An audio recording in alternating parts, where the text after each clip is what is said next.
башыбызды айландырсанын жомагын ишенбешибиз керек. Бүгүн Кытайдын көз карашы 3 катмардан турса, орус синологун ишенебизби же Кытай синологун ишенебиз? Bir нерсени билишибиз керек. Адам өзүнүн атасына сыймыктан алгандай болот. Атасынан уялбаш керек. Тарыхынан уялбаш керек. Ал сыймыктангандай болуш керек. Ал өзүнө ишениш керек. Biz ушундай улуу цивилизация курган элбиз. Байыркы Кытай цивилизациясы менен тең ата болуп сүйлөшкөн элбиз деп айтканда гана ал колунан улуу иштер келет. Өзүнө чоң задачаларды коет. Мотивациясы күчтүү болот. Ошон үчүн бүткүл дүйнө өзүнүн тарыхын, өзгөчө биздин коңшулар өзүнүн тарыхын изилдеп атат. Биз коңшулар менен каршы болбошубуз керек. Ар бирине өз энчисин беришибиз керек. Тажиктер, силер да улуу элсиңер, саманидиңер бар. Адышат. Өзбектер, силер да улуу элсиңер, Темирланыңар бар.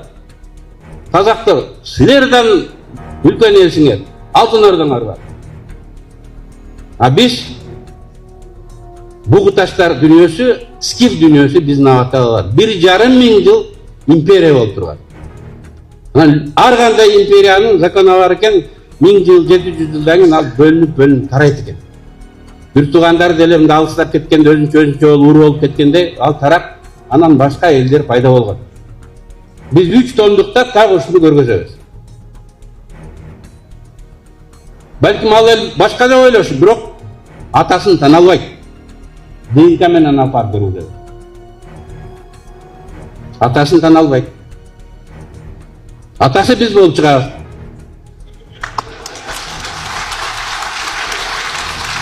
Мына мен жакында Польшага бардым.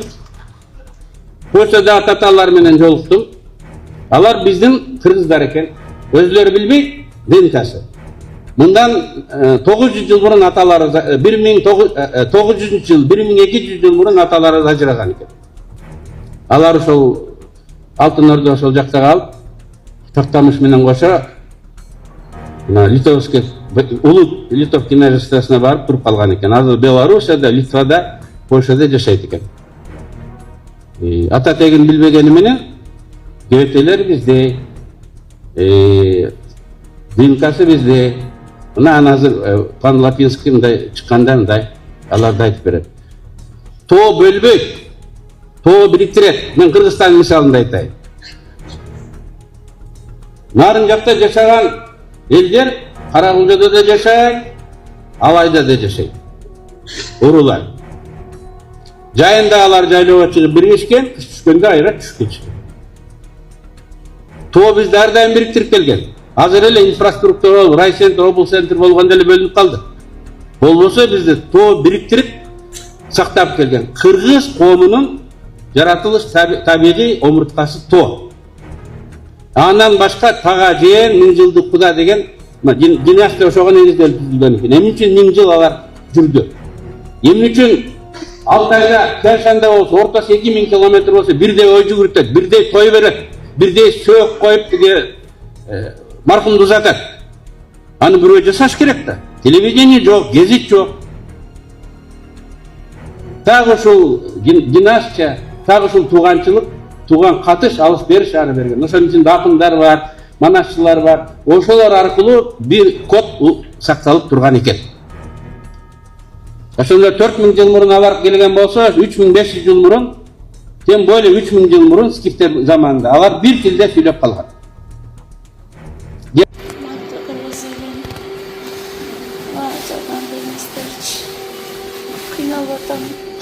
Мен жашағым келіп отыр. Жарым жашауымда болса да жашағым келіп отыр. Жакшынакай жашап кетким келіп отыр. Ар бир күнү кыйнала берип чарчап калдым. Өз жашымда түбөндө уже ыйлай берипчи.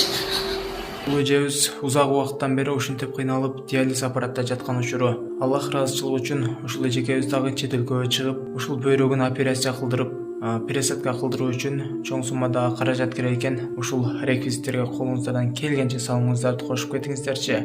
Аллахым шифа берип, ушул эжекебиз дагы бутуна туруп, балдарынын пешенесине бар болсун. Реквизиттер калтырганбыз туугандар. Баяман деп чыгат, Мбанк, ушундай да Сбербанк Бактияр А деп чыгат. Колдон келген жардамыңыздарды ушул реквизиттерге салып, туугандар таратып кетиңиздер видеону дагы. Жакын ортолукта ушул операцияга барыш керек экен. Ушул бөйрөгүнүн пересадка болуп операция болот. Азыркы учурда аябай кыйналып ушул аппаратта жаткан учуру. Диалектisi болгон, жерлерде кокту колот таргым өзүнүн диалектисинде сүйлөгөндөр, бирок жалпысынан бир тилде сүйлөп калган. Бул коомдун өнүгүү закон экен. Ал кандай тил болгон? Назыбыз талашабыз, кандай тил болгон? Ал биздин тил болгон. Анткени биз 4000 жылдан бери ушул жерде жашайбыз. Бизден башка адамдын сөөгү чыкпай атса, биз кыргызча шарап турсак, дагы кантип фарси тиги байк Иран тилинде или башка тилде сүйлөдү ким талаша алат? Анткени анын уландысы болуш керек, мейкиндикте уландысы болуш керек, убакытта уландысы болуш керек. И ошону биз прото-кыргыз тили деп атадык, мындан 3000 жыл мурунку тилди. Скифтер сүйлөгөн тилди прото-кыргыз тили деп атадык. Бирок муну талашкандар көп, кыргыздардын арасынан да чыгат. Ошон үчүн пока гипотеза деп койдук. Муну кошумча мындай иликтеп далилдеш керек. Göçmen сивилизациясынын авторитети чоң болгон. Кытайлардын салтын эмес, кытайлар göçмөндөрдүн салтын өзүнө алган. Кен хандыгында Чжо династиясынын аттуу баштууларын көмгөндө алар göçмөндөрчөсүнөн көмө баштаган. Өлгөн падышанын сөзүнө атын коюп, арабасын коюп, бычагын коюп, göçмөндөр кандай көмсө өзүнүн жетекчиси. Буларга биздин маданият тараган. Курал жарагыбыз, аскер тактикабыз эмес, идеологиябыз да тараган. Мындан 3000 жыл мурун Чжочулар, батыштар, санды талкалап династияны. Өзлері 750 жыл билік кылышкан. Жана көчмөндүн бычагы бар кишилер барып биликти басып алган. Басып алгандан кийин алар династиянын өзгөртөсүн өзүнүн динин өзгөрткөн. Шан династиянын динин алып салып, алар теңирчиликти алып барган. Кытайда. Сын неба, мандат неба деген түшүнүктөрдү алып барган. Бүгүн Кытайдын көз карашы 3 катмардан турса, биринчиси теңирчилик, экинчиси конфуцианство, үчүнчүсү буддизм. Теңирчилик биздин бычагыбыз менен кошо, ат арабыбыз, атыбыз менен кошо, о сары жол менен барган. Мен билем, ошо сары сызыктын ылдый жагында коо турат. Ошону кытайлар Силяншан деп атат экен. Бул Теңиртоо дегенди билдирет. Теңиртоо. Нар жагында мындай коо турат. Бул Чаңшан деп аталат. Ал да Теңиртоо дегенди билдирет экен. Көрдүңөрбү, эки коридор. Кытайларга теңирчилик ошол жактан келгени көрүнүп турбайбы? Теңирди туткан элдерге ошол жол менен бара турганын билгени үчүн Гобинин Гоби Такламакан деген эки чөл бар. Ошонун тоолор кыркаларын берип атпайбы? Тигини да Теңиртоо, муну да Теңиртоо. Кыргыздар да өз алатоосун Теңиртоо деп аташат. Бул топонимика жөн жерден пайда болбойт. Бул миңдеген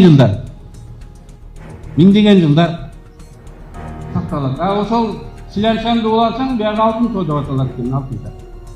Алтын дегенде эле илгери ушул Теңир менен бирдей эле Алтай дегенде эле. Примерно ушундай ыйыктоо, бийиктөө, Теңиртоо дегенде эле илгери бир түшүнүктү берген. Эми бул мен берген болуш керек.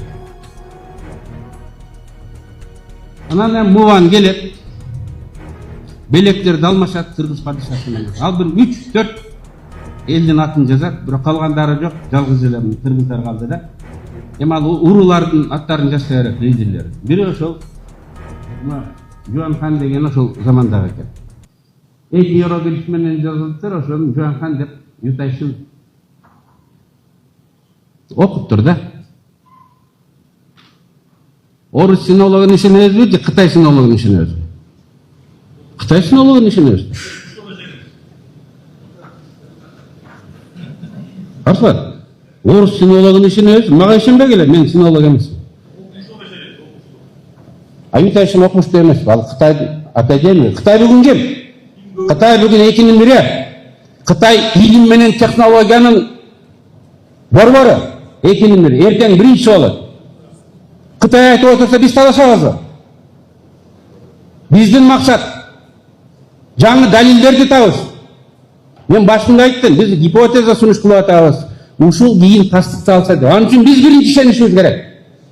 советтик ел башыбызды айландырсанын жомагын ишенбешибиз керек. Мага интервью берет, сиз муну кайдан билдиңиз дейт. Мен муну кичинекей кезимен апамдын сүтү менен алгам. Жомок туккам, уламыз туккам, эпос туккам. Мен Дастан Сарыгуловдон уккам. Эки кыргыздын башы бириккен жерде ушуну сөз кылабыз. Болгону мен мынтип көрсөм, беспорядочный чачылып жаткан фактылардан көзүмө так ошол көрүндү. Мен оңой эле жыйнап койдум. Муну башка эл жыйнаш үчүн ал ошол средага мындай внедрить этиш керек. Погружаться этиш керек. А биз ошол среданын адамдарыбыз. Алай, Алатоо, Алтай. Баары бизде бар да. Ошон үчүн бизге жеңил болду. Мен дагы айтам. Ондогон, жүздөгөн фактыларды мен ачкан жокмун. Кубаныч Чораев ачкан жок. Америкалыктар ачты, европалыктар ачты, кытайлыктар ачты. Биз болгон аларды катар коюп, алардын ортосундагы байланыштарды көргөздүк. Ош мыйзам ченемдүүлүктөрдү көргөздүк. Көбүрөөк сүйлөп койсом, кечирим сурайм. Биздин тарыхыбыздын колу сиздердин тарыхыбыздын тагдыры сиздердин колуңуздарда. Биз кандай алып кетсек, башка эл ошого ишенет. Рахмат.